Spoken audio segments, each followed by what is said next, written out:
Hey worshipers! So excited to be here with you again. Exciting little topic. It's a huge topic, but I just want to deal with a little bit of it, and it is about a gentleman called Melchizedek.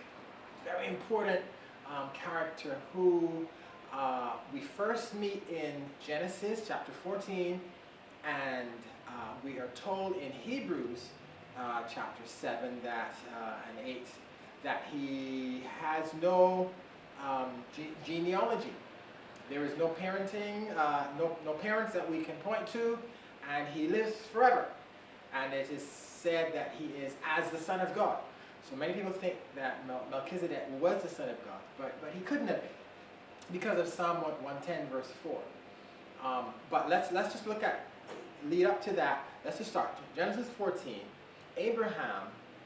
This is before the Abrahamic covenant. So God tells Abraham in the Ur of the Chaldees, get out of there, get to a land that I'll call you to. He gets his wife and his nephew Lot, and they start moving. And as they move, the herds grow bigger and bigger and bigger, and so Lot chooses to go in the area of Sodom, and Abraham stays in the land of Canaan. And then there's trouble, and their kings come over, and so 5 kings against 4 kings, and the land of city of Sodom is overtaken with Lot taken away, and Abraham gets his 300 odd servants, 300 going against four kings, but God gives him grace, and he goes and fights and wins back all that was taken by those kings, and he gets back Lot and all that Lot has. And so the king of Sodom is so pleased with him. But that story is interrupted after he gets back from the victory. Abraham gets back, and it says that the king of Salem, Melchizedek, comes to him and says, "Blessed are you." And he brings out bread and wine and so on. And Abraham takes part of it and so on.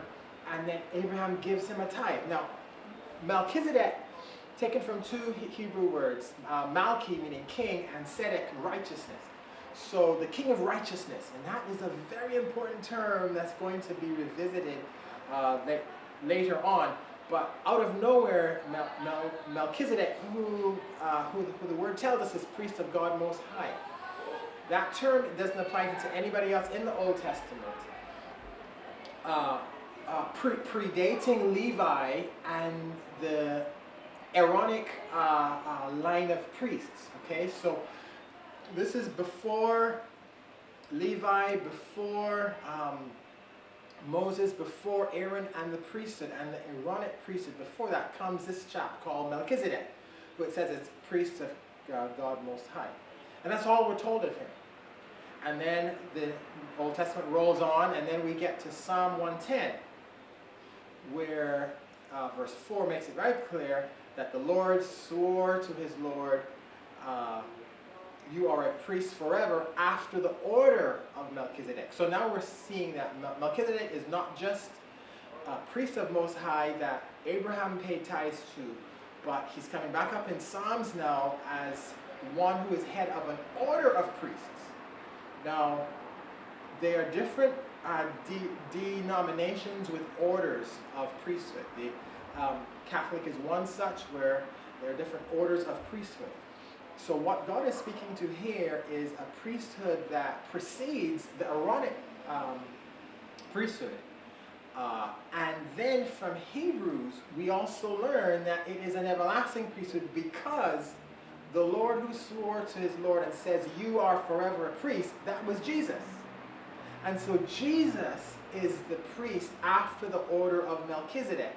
Don't worry, I'll tie it all up real soon. But that is very important because that is the foundation of our relationship with God under the new covenant. It's done in Jesus. Why could it not be done under the Levitical priesthood? Because Jesus wasn't of the line of Levi. And Jesus was the son of Judah. And so a son of Judah could not be priest. So even though Jesus came and lived a sinless life and did everything God said, he was of the son of Judah. So he could not be a priest. So the Jews would never accept him. And under God's, because it's God's law and order, God says that the priest forever, Aaron, were to come from your line. Except that God had, before he told Moses that, instituted a priest called Melchizedek, who wasn't even born on this earth.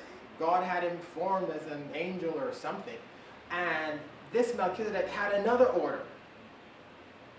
And so Psalms 110:4 tells you that Jesus is going to be high priest after the order of Melchizedek. So it's not the Aaronic priesthood line that all of the other priests had to come under. All right? So Jesus is now under the Melchizedek line. What else is there? Well, the fact that it is forever, and Jesus made the sacrifice for us once and for all, it is telling us that the Melchizedek order is superior, as Hebrews tells us, superior to the Aaronic order, and it is forever.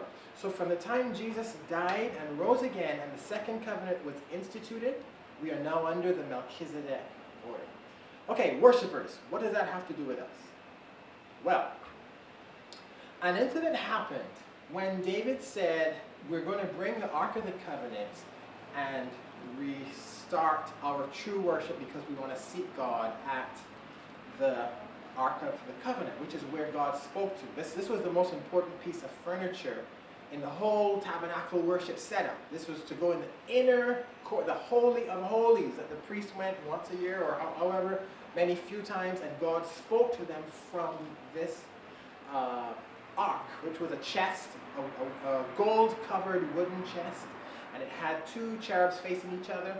And under that seat, God said, I will speak to you from that place. So David brought the Ark of the Covenant to a new tent that he set up for it.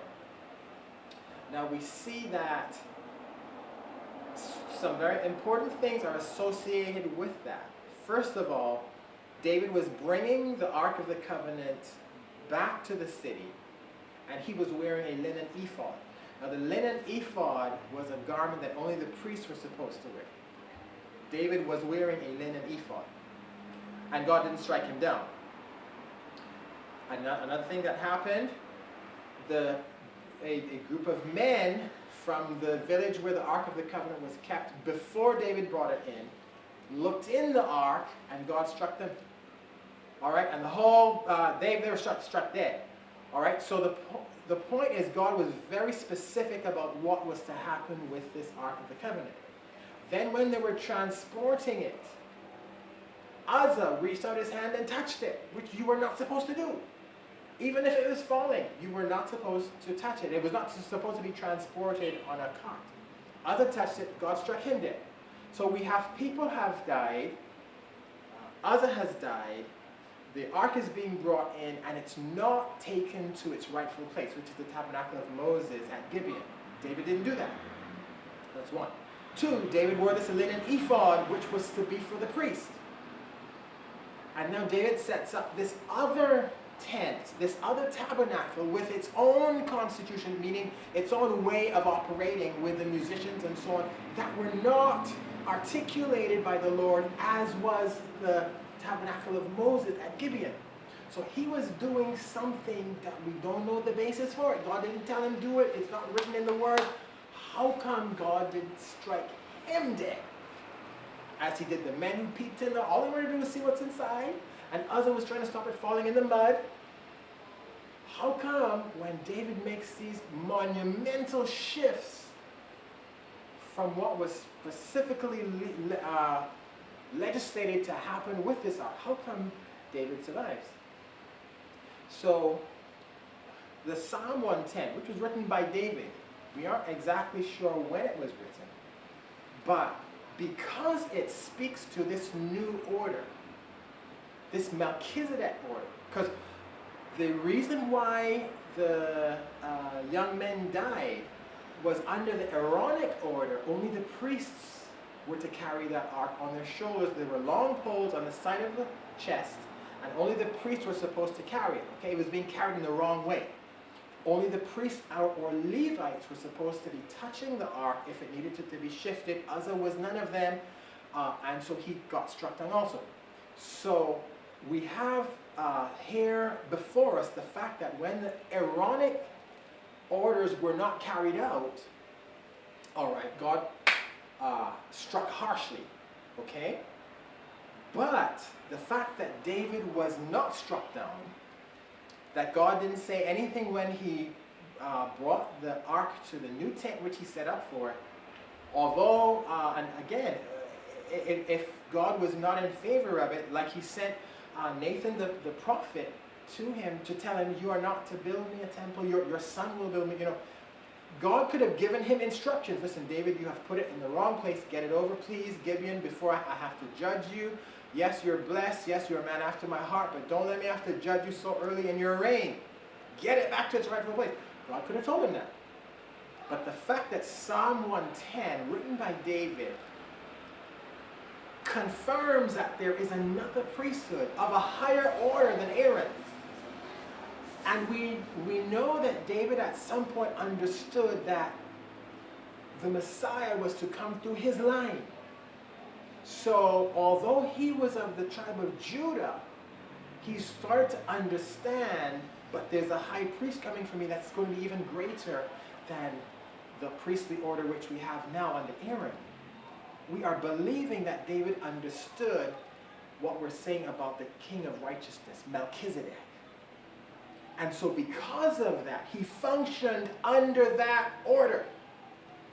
And so God knew what was to come. He said, I have sworn I will not relent. Jesus, you are a priest forever after the order of Melchizedek. So if Jesus of the tribe of Judah is going to be a priest forever, David, who is a predecessor of that Messiah, comes into an understanding that, wow, there is an order greater than the present priestly order which we have. Now, David was wise. He did not carry on with priestly duties and going to the temple as other kings did after him and were judged because of it.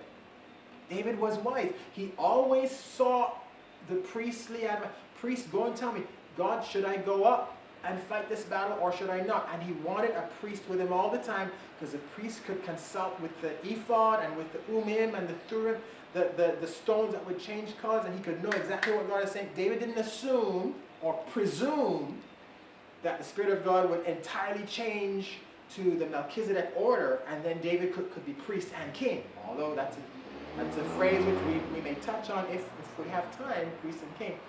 David fully functioned as king and consulted the priest for the word of God. What is God saying? Do we go up to battle or do we not go? And the priest would tell him, God says go up. Or God says don't go up. Or whatever action David needed to have done.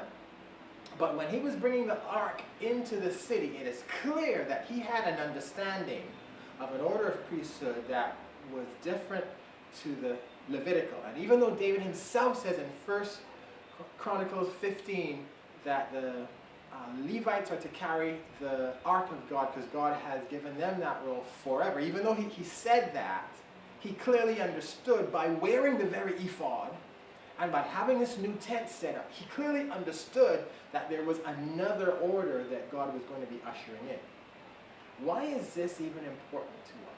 Well, one, we are that new order. We are that new order. All right? So the worship which is going on is because of Melchizedek. So even though